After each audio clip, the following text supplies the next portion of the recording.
Hello, welcome to this video. In this video, I'll go over how to do this exercise, Rubik's Cube data or solves. Just really briefly in class, I mentioned that each row represents a number of solves I do in a day. So session 1 would be all of these numbers in row 3. First, it says the units are in milliseconds to convert them to seconds. Now, what I could try to do is just put a dot in between each of these, but that would take a lot of time. You could also divide them by 1,000.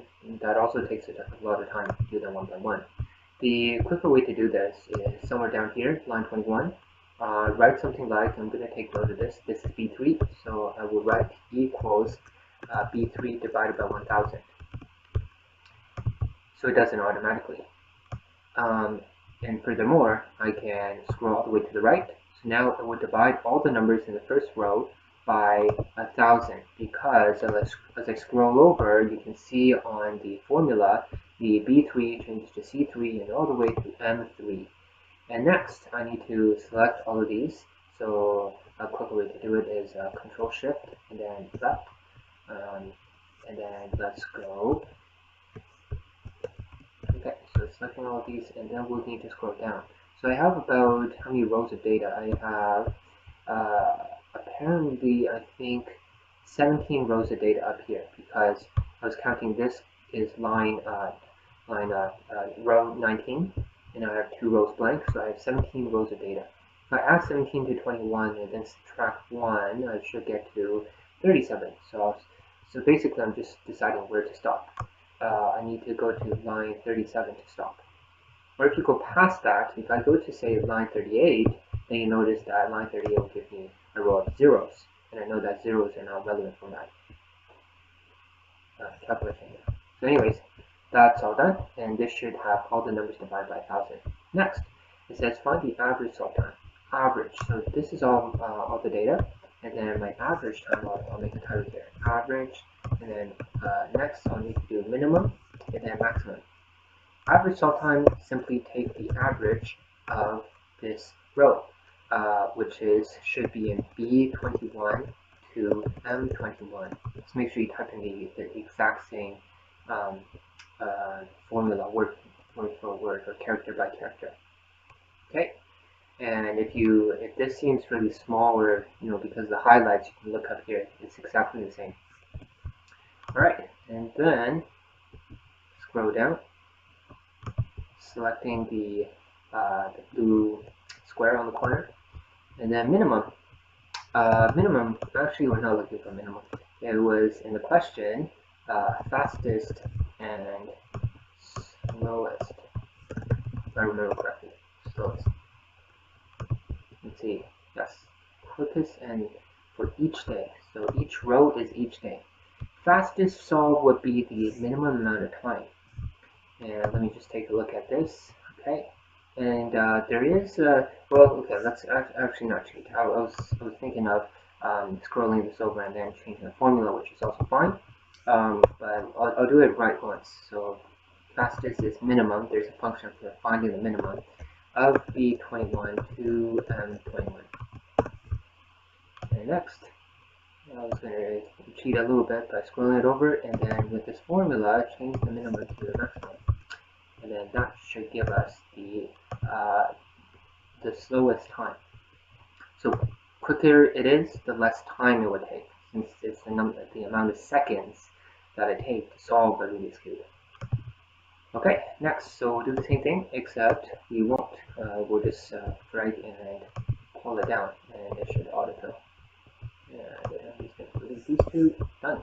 Next, find the difference between slowest and quickest time. So it gives me sort of a representation of how consistent I was in that day. P21 subtract O21. So the larger the difference is, the larger I was inconsistent the first day, 35. So I had a really quick solve, relatively, and a really slow solve. Find the difference, okay? Use the launcher to graph the average solve time versus day. Average solve time, which is column N, versus day, except day are the session number. So instead, what we'll do is I'm just going to grab all of this first, copy that, and go down even more. How about let's paste it here, except paste value only. Remember, if you just do a normal paste, it will try to paste the formulas. You can try that, then you get a bunch of errors because we copied formulas. We want to paste the values, the numbers. And next, over here, days or session number 1, 2. Select both of these, click on that, drag it down. Alright, now we're ready to graph this. Select that, and then a graph button should be here. And it says to insert a line graph, which is this. This looks fine. I'm just going to bold that and centralize it. Did I bold it? Thought I bolded it. Click that then. Okay. There's other things you can do, such as figure out how to change the background color, how to change the color of the line if you prefer other colors. I'm just going to keep it like that for now. Next, use launcher to graph quickest solve time. Then let's see what else is there to do. Format headings and add color. Okay, quickest solve time or fastest. So select all these, Control C, copy, and then my chart is in the way, so let's move it aside. And then again, paste special, paste value zone. Now I could just simply have the fastest cover up the average and then do selection, or if I want to, let's do it this way. Control Shift down, select this row. Now hold down Control and then Shift down. Oh no, that doesn't work. Okay, sorry. Let's do Control Shift down, and hold down Control. I'm wondering if there's a better way to do this, but otherwise we'll do that. So just again, what I did was first select the first column, hold down Control on your keyboard, and then select the second column. Then you have both of them selected.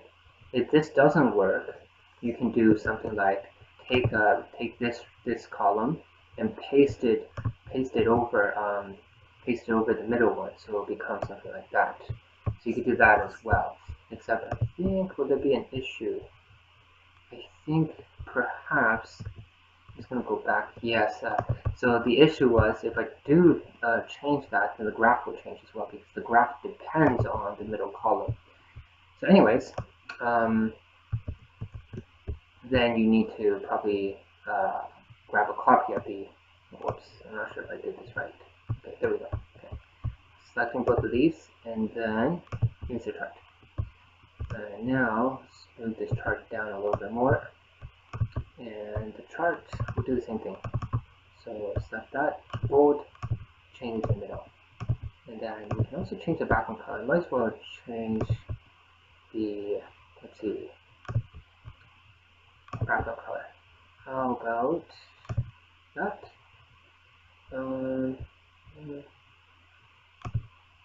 Maybe a little bit lighter. Okay, something like that will be fine for now. You can also choose different color schemes if you like.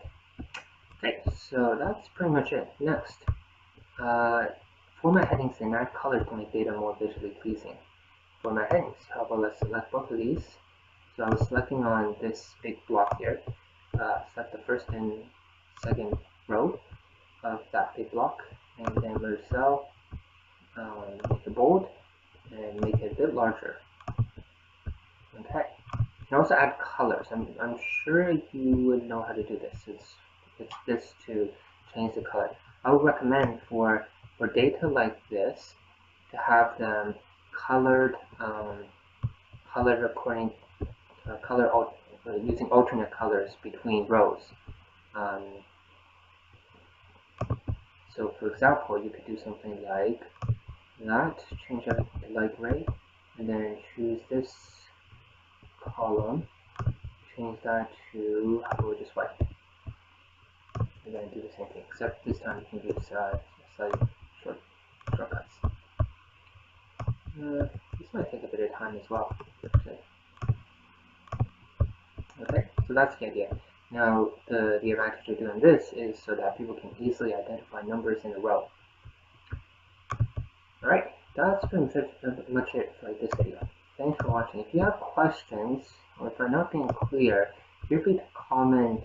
I might upload this to YouTube, and feel free to comment on the comment area if you have questions. I'll make this probably a private video, so only students in our class can see it. But make sure to keep comments appropriate and reasonable. Okay, thanks for watching.